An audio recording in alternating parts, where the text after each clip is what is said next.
Why didn't I take the blue pill? Oh wait, wrong video. Oh yeah, let's see what my favorite games of 1994 were. And most importantly, why. Superfrog is my most favorite platformer of the 90s, and actually one of my most favorites to this very day. I'm sure it's not a surprise to those who'd seen my review of it, or my older top 10 Amiga platformers video, a video I should remake really, as it's a bit outdated by now. But the sentiment towards our green-skinned fellow stands nonetheless. And yeah, I love Superfrog. The game's really huge, composed out of 24 regular levels divided into 6 differently themed worlds. It features 2 additional special horizontally scrolling shoot-'em-up sections and a final boss fight against the antagonist of the game, the Evil Witch. The levels scroll in all 8 directions, and backtracking is often required to collect plenty enough coins to open the end level door. Superfrog is also chock full of hidden areas and coin caches. In virtually every single level there are numerous hidden passages that you have to hunt down and uncover, and coins stuck in least expected places, like unusual cloud formations, oddly placed mushrooms, or even some castle paintings. The enemies are aplenty too, and unique to each world, divided into those that can be defeated by either jumping on the Mario style or with a use of a collectible yo-yo-like green projectile, and those that are indestructible and simply have to be avoided, like the plague or diarrhea, with all your might, so that you won't have to face them. Anyway, all of them have their own patterns of movement, sometimes attack or other underlying mechanics that are worth keeping in mind. And finally, Superfrog is, well, super, but only because it can use many of the spread across the levels pickups. Some of them speed you up or down for that matter too, others are energy refills or are there just for points, but the 3 most important of them all are the green projectiles, wings and invincibility in the form of invisibility. And when you grab it, you turn invisible and are literally just a pair of 2 wobbly eyes running around the screen causing mayhem.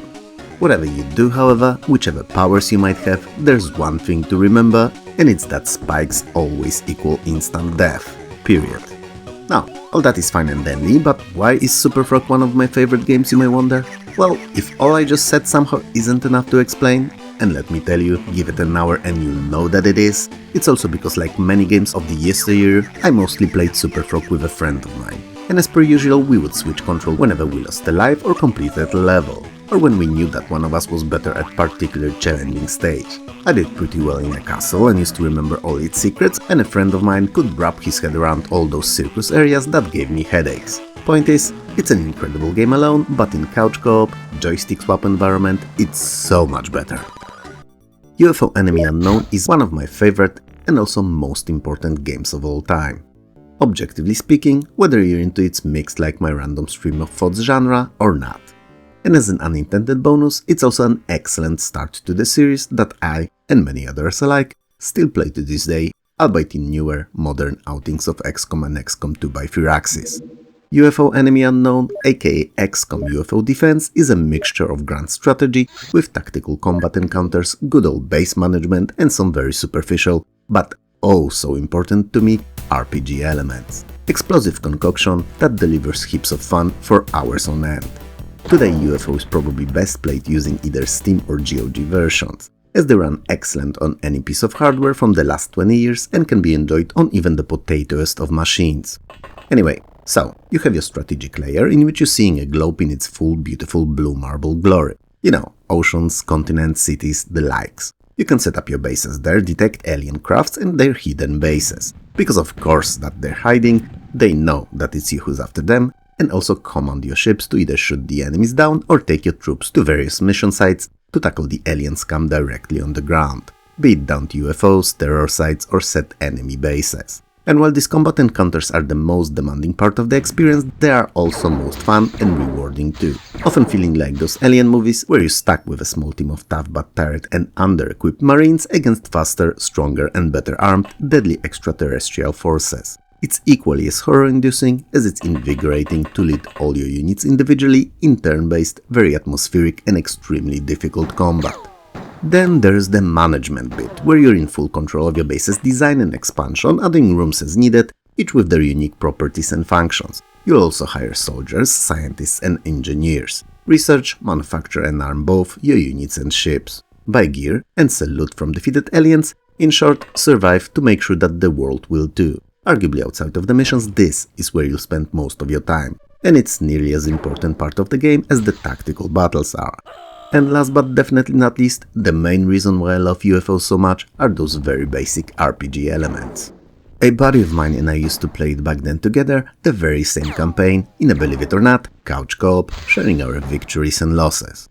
It's because we've noticed that UFO allows you to name your soldiers, and as you progress through the campaign, with each next mission under their belt, they gain experience, stats and get better and better at making sure that the alien heads and bodies are not connected to each other anymore. So we would divide our braves in half, as in groups, and not cut them at waist height obviously, and each of us would name our own and then had an exclusive control over them during missions. This can lead into fast and easy disaster if you can't cooperate with one another, as the battles are often hella tough. But it also teaches you about teamwork, striving towards the same shared goals and painful consequences of bad choices. Now, even though UFO is a game that runs entirely in turns, whomever played it can confirm that it can easily, without a shred of a doubt, be called action-packed. Because while it's not running in real time, it's definitely blood pressure raising and often a terrifying experience. I mean, what do you do when your best soldier, the one that's been swatting aliens away like flies for the last 40 missions, dies suddenly from a rogue alien grenade that just happened to find its way under his legs? Or when he's consumed by a horrifying chrysalid? There's no good answer to that, because you've not just lost a quote-unquote friend, but also possibly chances of the world's survival. And that makes UFO Enemy Unknown a special game to me. The Settlers is probably one of the most innovative titles of the entire early 90s period. When it came out, there was literally nothing else like it and nothing could even compare to it. What it did first and best. Though that's a moot point given that it was the only game doing it, but whatever, let's carry on. Settlers is a real-time kingdom builder with simple strategy and a pretty robust town management elements. It was monumentally different than anything else that came before. It changed what I thought that the games could be into something I never imagined them being possible, and it was enchanting. The attention to detail was uncanny and unprecedented. Seeing all those tiny, incredibly animated workers prepare the land for the building that you decided to erect somewhere, then carry all the required materials to the building site one by one, and finally construct them, literally plank by plank, brick by brick, was just hypnotizing. And if that wasn't enough, when that building was finally completed and standing, and a worker was assigned to it, he actually also literally worked there. As in not only within the underlying game's mechanics, but visually around it.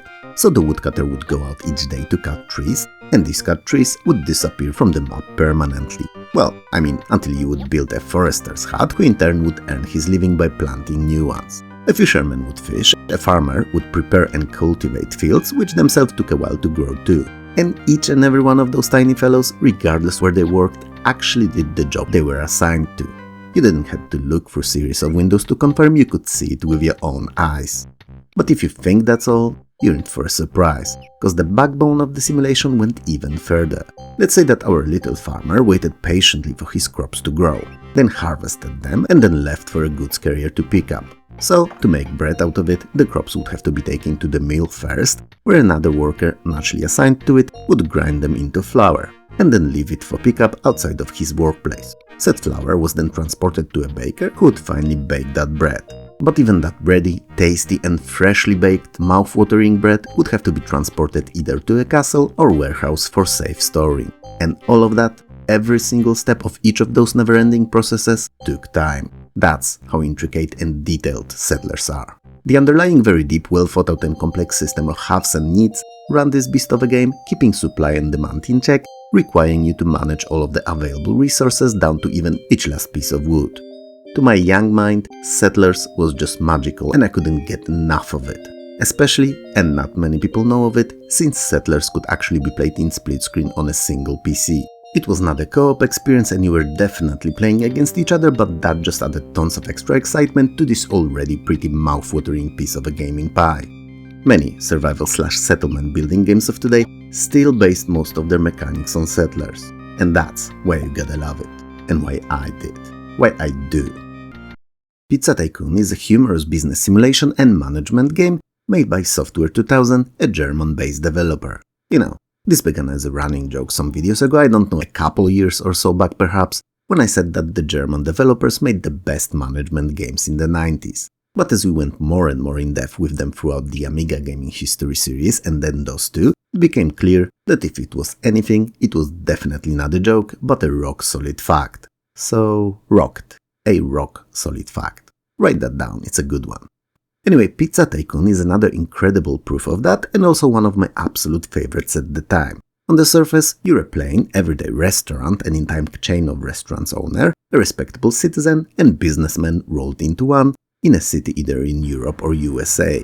And you're responsible for everything, from renting or buying a building for your pizzeria, through getting all the equipment and furniture for it, layout of your front and restaurant back, purchasing of all the ingredients, to hiring of staff and even designing of your own pizzas, preferably based on the taste and needs of the local neighborhood's residents. You know, so that the people would actually wanna eat them. I mean, I love to experiment in my real-life culinary endeavors, but a pizza composed out of dough and cucumbers alone, with no sauce at all, is not something people would go for.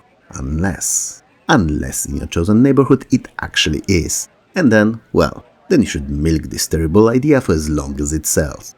Anyway, questionable pizza design choices aside, you naturally have to advertise your business to make sure that the folks hear about your risky establishment and come to visit for food. Or shits and giggles, makes no difference to you as long as they leave money behind. You can take part in pizza competitions, deal with shady types or even sabotage your competition, fight peaceful or brutal means. The latter being more, well, let's say that the effects are more permanent. And why would you even do that? Because of course your pizza is the best, regardless if it tastes the best. And if anyone says otherwise, the unforeseen things may happen to the restaurant. I mean, you have no way of telling what they might be, as naturally you're just a respectable and peace-loving citizen, but you feel that something unspeakable, something terrible just might. And we wouldn't want that now, would we? Pizza Tycoon is a true gem, which I love to bits, because it splits your attention equally between the eatery management part, pizza and restaurant design one, and heaps of fun little additions of legal or otherwise competition. It's a real fun title to enjoy either alone or in multiplayer.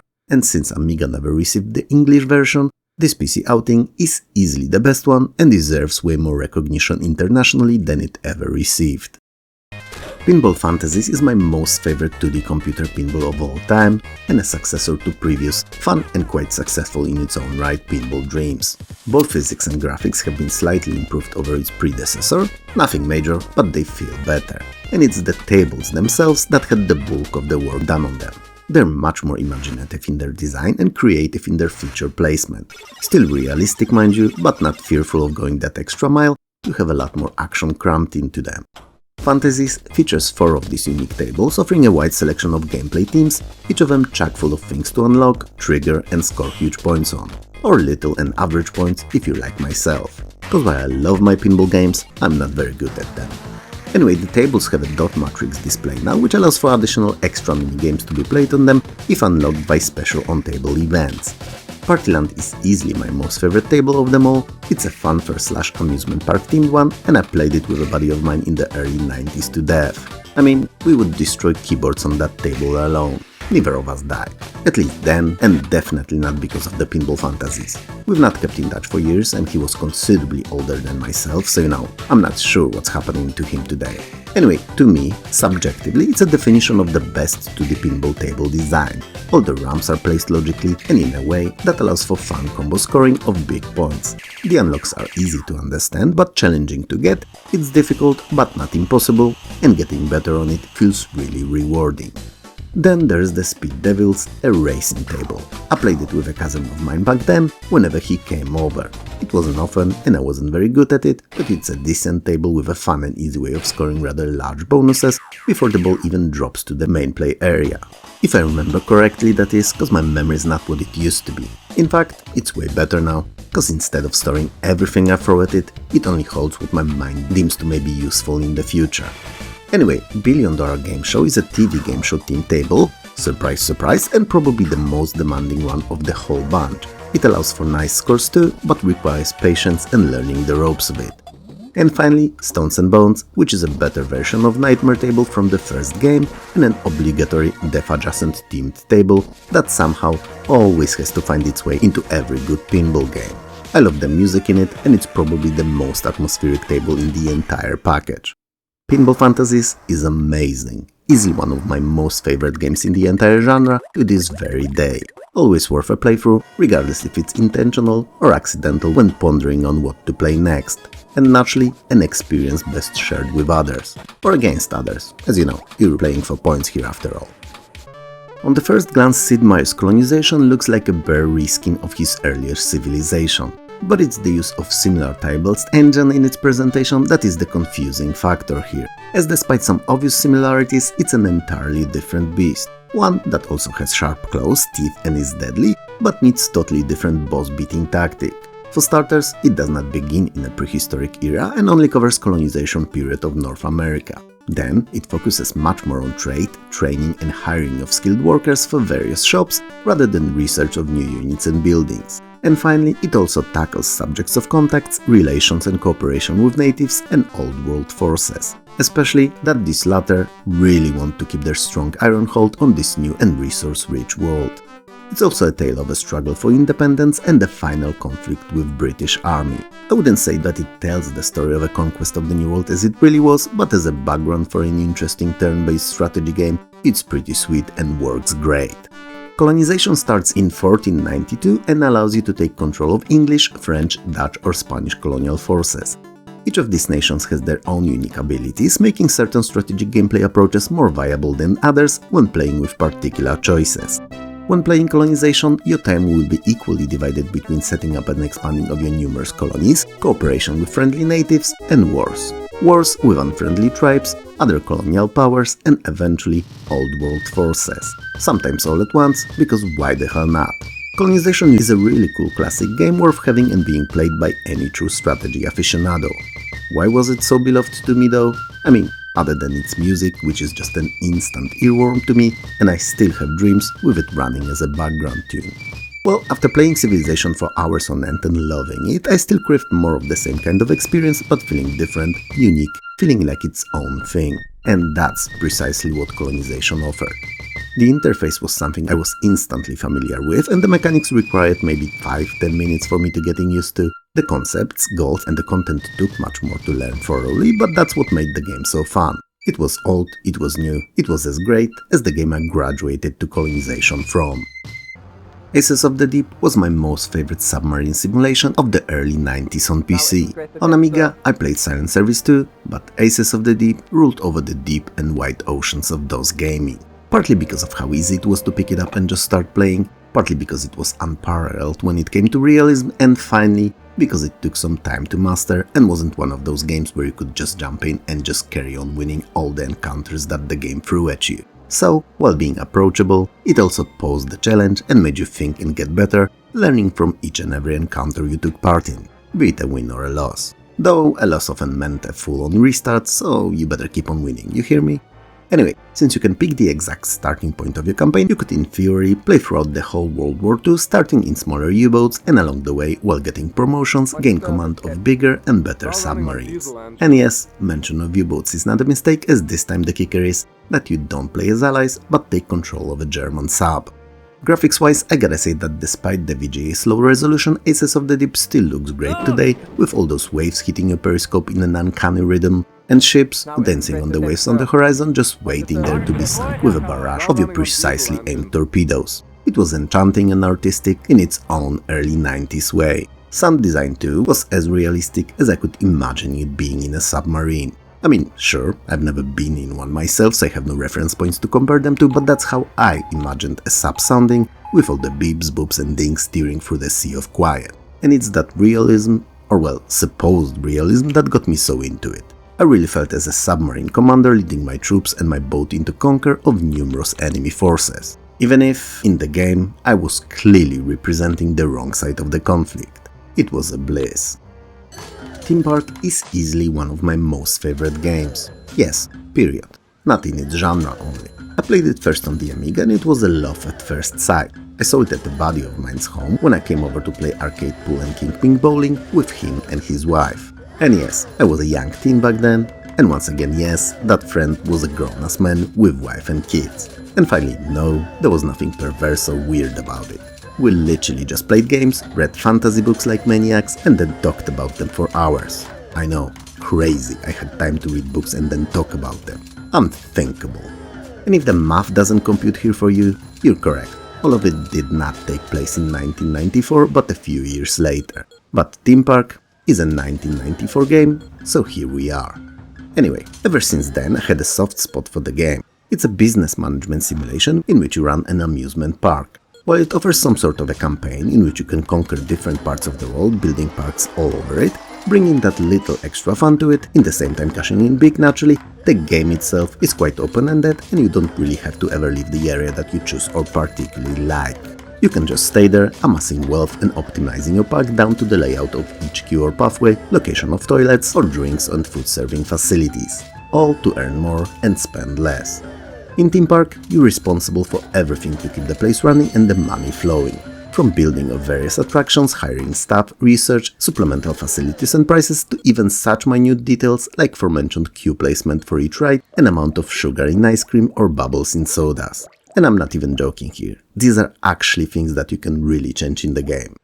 In spite of cute and colorful graphics, the financial simulation backbone of Theme Park is not thin and pretty complex for 1994. There are a lot of things that need to be balanced, like the time each ride can be used to be as profitable as possible, while still remaining safe and attractive before it needs to be serviced. Your goal really is to keep the guests in the park for as long as possible, spending as much as they can and not looking to leave. Theme Park is an amazing game, first in Bullfrog's Steam series, and a title that's full of quirky humor and unpredictable situations that provide a comic relief to a very solid underlying business simulation. But most importantly of it all, Theme Park is a memory of a friend of mine that I've lost the contact with and often wonder where and how he is. The Clue is by far the most unusual and perhaps ambitious title of 1994 and one of the more important games in the history, even if it's largely ignored, forgotten or even worse, unknown. And sadly, it is all three all at once. It is also a very complex but brilliantly executed mix of simulation with bits of strategy, management and adventure. In short, it lets you live out your wildest Ocean's 13 dreams of being a master thief, international burglar with skill and a team to pull off even the biggest and most daring heists. You're Matt Stuyvesant, a man of Polish descent and soon to be a criminal mastermind. Well, given where I come from, I can tell you with pretty much 100% accuracy that it's not a very Polish sounding name, but whatever, I'd change mine too if I was to dance with the mistress of thievery and break the law on a daily basis. So, you arrive in London with nothing but the clothes on your back, a few pounds to your name and a dream. A big, nay, grand dream, but just a dream nonetheless. And you stop at nothing until you see it fulfilled. As with most best simulation management games of the era, The Clue 2 is a masterwork of a German developer. But by now I'm sure it's not a surprise to anyone watching these videos of mine, especially that I've mentioned it a few mere minutes ago. I have a lot of love for German games from the 90s, and to clarify, I'm not German, don't speak the language, so I'm not trying to push my own agenda here. Anyway, in The Clue, you start small with minor burglaries for a little profit, going bigger and bigger with each job, until you finally tackle the ultimate grab of the game in the form of Royal Crown Jewels, a priceless treasure that seemingly no one's ever been capable of stealing. The Clue is a game that requires heaps of patience, as you have to assemble a team for each job, picking the right folks for the right tasks, source appropriate tools, and then carefully and thoroughly plan out the entire heist, step by step, literally. I'm not exaggerating. All the entry points, tools used on different lockboxes, doors and the likes, each and every second of a heist needs to be pre-planned to be carried out flawlessly. And it's not easy at all. But if you give it time, remember about location surveillance, pick the right team and tools and plot a perfect theft, The Clue is incredibly rewarding when everything goes as planned. Watching it play out superbly serves the satisfaction by the bucket loads even to this day. But I fell in love with The Clue for the same reason I did in The Settlers. And it was because it was a game that I didn't even dreamt of ever existing. It was a title I didn't realize was possible, and I didn't know that I would ever need in my life. Until I got it, that is, played it and realized how lucky I was to witness the spawning of such an amazing piece of gaming art. It's a one-of-a-kind game, and best of all, it's still one of the very few good ones tackling the subject to this very day. Under a Killing Moon is a third and arguably the best outing in the adventure series of games featuring private investigator Tex Murphy. At the tail end of his 30s, Tex is tired with life, wrinkled and has a bad back. You know when you get old, I feel? Not when you reach a certain number of years on this planet or when your hair changes its color. It's when you start making unnecessary sounds, like when you make that sound when sitting down, or the when getting up. You know, sounds that do not require to exist at all, do nothing to help you perform all these so difficult daily feats of youth and power, and yet your body somehow finds it so important to produce them. Anyway, all the years of smoking, drinking and poor diet are taking their toll on Tex too, and he feels older than he really is. The year is 2042 and he lives in the old San Francisco, a part of the city that's mostly populated by mutants affected by the excessive radiation caused by the earlier World War III. He is, however, one of the so-called norms, people who are immune to radiation-caused mutations. Struggling with very simple and low-pay assignments, Tex finally seems to have struck gold when hired by a mysterious Countess Rainier and tasked with finding a missing statuette. The job seems to be too good to be true, and same as with most other things that do, it ends up being just that, and Tex quickly finds himself involved in a confrontation with a powerful secret cult, something that was definitely not on his schedule, not for then, not for now, and not for the future. The pacing of Under a Killing Moon is just fantastic, and all the other popular at the time FMV games should really use it as an example, nay, benchmark of that. As you talk to people, seek clues and gradually uncover more and more of the fantastic B-movie plot of it, you are served bits and pieces of information that will push the story ahead. And every single time, without fail, you are given just enough of the new clues to carry on, but also a tiny bit less than you'd like to. Now, some may find it annoying, never having just enough, but that, ladies and gentlemen, is how you make a good game that paces itself from start to finish perfectly, keeping you on the edge of your seat all throughout, and not sprinting aimlessly and showering you with hundreds of difficult-to-remember facts and useless curiosities. Under a Killing Moon is a game I didn't believe possible when I first saw it on TV back in the 90s. I mean, it featured real people in gritty, dark version of Future USA playing their roles as if they were really then and there. I still had an Amiga in 1994 and it was one of the games, along with Doom for that matter, that were the proverbial last drop that made me abandon my beloved system and move to PC, which, truth be told, very quickly became my new fave and still is to this very day. The puzzles in Under a Killing Moon are mainly self-contained and based off your findings from conversations and exploration. It's probably my most favorite interactive movie type of a game ever made, and definitely one that made the biggest impression. I bet that many of these are not the games you were expecting to hear about in this video, right? But it's also a very personal list and not necessarily the best of one in this regard. Still, I hope you enjoyed this trip down the memory lane with me, and whether you did or didn't, make sure to let me know in the comments below. Oh, and to answer the so obvious question, where in the hell is Transport Tycoon in this one? It's gonna be in the 1995 outing, where it will be in its nigh perfect deluxe form that I played much more than the original. So yeah, there's that. If you liked the video, hit those like and subscribe buttons below, and maybe share it too, it helps more than you know. If you didn't, then don't naturally. It was fun talking to you as usual, and I'll see you, or more accurately, talk to you very soon.